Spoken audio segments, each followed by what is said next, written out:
Are you planning to visit Malta, or you've been here before but you would like to come back and explore more? Well, stay until the end of the video because I'm giving you 10 mistakes that tourists are doing when they're visiting Malta.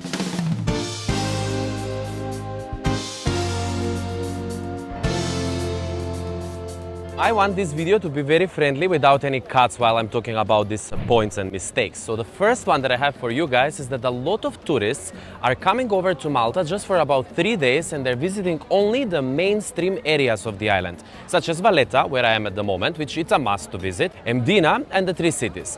Guys, we also have beautiful, charming places in Malta, such as Sigiwi, Zuri. Speaking about Zuri, for example, when people are going to the Blue Grotto to do the boat rides around the caves, then they can go out, go to the temples, and then from the temples they can go in Zuri and just walk around the beautiful streets of the village. We also have Marsaskala, a beautiful coastline town. We also have Zeytun, Tarshien, and of course, Paola. Paola has one of the most beautiful squares and churches in Malta, and aside of that, it is a city known for shopping.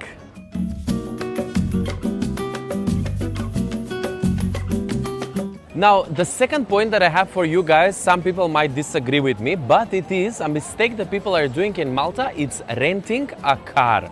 Now, you might be wondering why I'm saying this. Well, we do drive on the left-hand side. We actually drive like the British people. And also, the roads here and the way we are driving, it's completely different from the countries where you guys are coming from. So some people might find our traffic over here jammed. Some people might find our traffic over here chaotic. I would not recommend for some people to rent a car. However, it is very important to know that if you do so, especially if it's in the summertime, you're gonna have a lot of problem finding a parking, especially if you're going to the mainstream places and to the mainstream beaches as well, such as Paradise Bay, Ain Tufieha and Birzi Buja, which is Pretty Bay.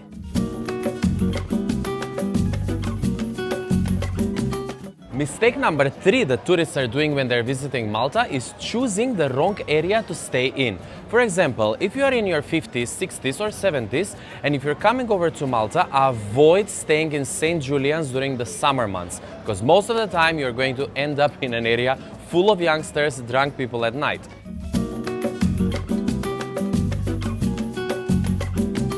Mistake number 4 that tourists are doing when they're visiting Malta is actually under-planning Gozo. Now, what do I mean by this? We all know that we have the one-day tours to Gozo from Malta, so they start in the morning and you're back in Malta in the afternoon.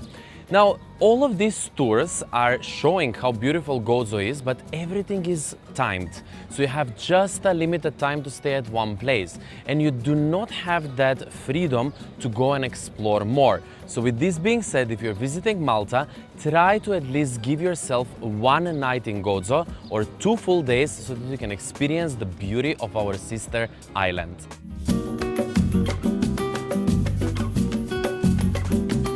Mistake number 5 that tourists are making when they're visiting Malta is to use only buses as a public transport. Now, I do understand that the buses are the most affordable, the cheapest method to use as a transport here on the island.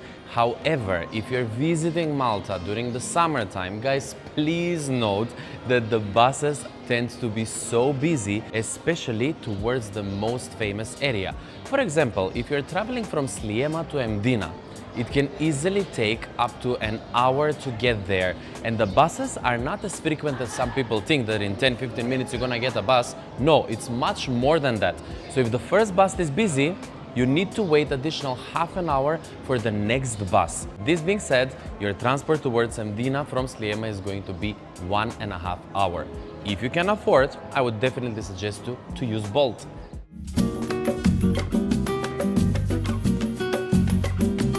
I had to sit down for a bit, guys, so we are moving to the mistake number 6 that tourists are doing when they're visiting Malta, is visiting this island in peak season.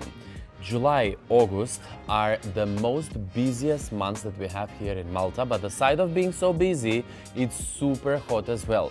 So if any American is watching this, just imagine as Las Vegas. If anyone from the Middle East is watching, just imagine if you're in Dubai in the month of August.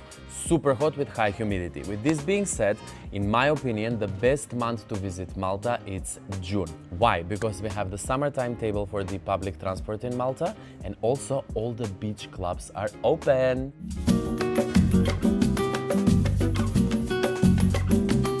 Mistake number 7 that people are doing is coming over to Malta without purchasing the Malta discount card. Now, the Malta discount card, guys, is worth of 50 euros and you're getting up to 50% off on restaurants, cruises, accommodation, and much more. Please have a look at their website, which is maltadiscountcard.com. And of course, the most important thing is that you can use my code, which is Alex in Malta, on their website when you're purchasing this card, so they can benefit of 10% off. It's an annual card, guys. So if you're coming back over to Malta, you can reuse it again. And the best part, it can be used by 2 adults and up to 3 kids.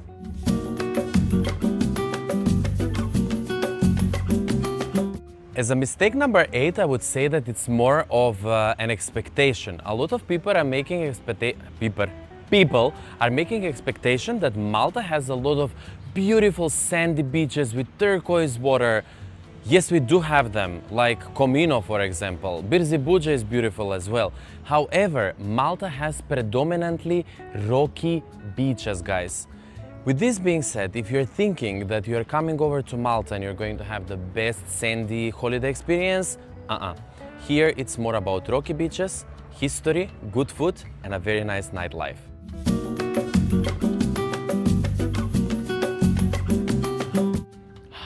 Sunshine, beautiful blue sky, beautiful blue water, 300 days of sunshine. Mistake number 9 people that are doing in Malta is when they're underestimating the winter cold that we have here on the island. Why?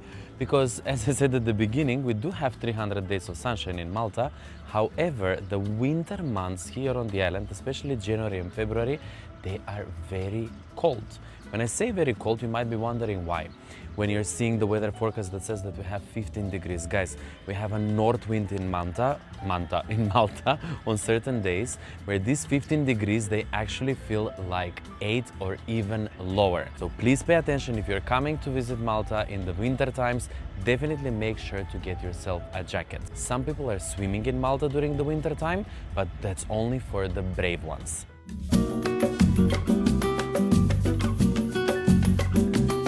And the final point, mistake number 10 that tourists might do before they come over to Malta is coming to the island before even they download my very own Malta guidebook. Guys, I have done this on a previous video already. A lot of people have downloaded my guidebook. It's a perfect spot for you to get a really nice itinerary for 1 week holiday, 10 days holiday, or a whole month. You can find it exclusively on my website, which is alexinmalta.com. If you enjoyed this video, guys, please make sure to like it down below. Don't forget to subscribe to my YouTube channel and let me know in the comment section if you already were planning to do any of these mistakes and if I helped you out. Till I see you in my next one. Bye.